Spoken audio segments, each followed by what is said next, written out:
You know, it was a pretty terrible movie about climate change? The Day After Tomorrow. Just Dennis Quaid as a scientist? It's not believable. In mid-June, the Washington Post reported that the White House had stepped in to block the planned congressional testimony of a State Department official who was previously a professor of chemistry and biochemistry at California Polytechnic State University at San Luis Obispo.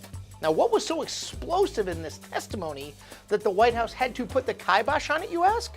This, that human-caused climate change was possibly catastrophic to the planet, which isn't a hugely controversial position. Quote, there is broad consensus that the further and the faster the Earth system is pushed toward warming, the greater the risk of unanticipated changes and impacts, some of which are potentially large and irreversible, read the fourth National Climate Assessment. So the debate isn't whether the Earth is warming, it is, or that said warming will continue to cause increasing and potentially catastrophic extremes in our weather. It will, but rather what we should do to combat the damage done, and this is scary, whether it's already too late.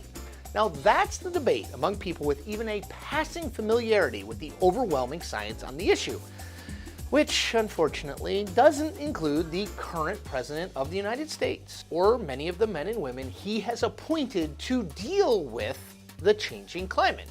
In fact, Donald Trump is, without exaggeration here folks, one of the most prominent climate change deniers in the world, using his massive platform to draw attention to debunked facts and conspiracy theories aimed at trying to disprove the patently obvious real fact that we are in an ahistorical moment of global warming. Side note, here's a not so fun fact. The last 5 years, from 2014 to 2018, are the 5 hottest years planet-wide ever recorded since the National Oceanic and Atmospheric Administration started tracking them.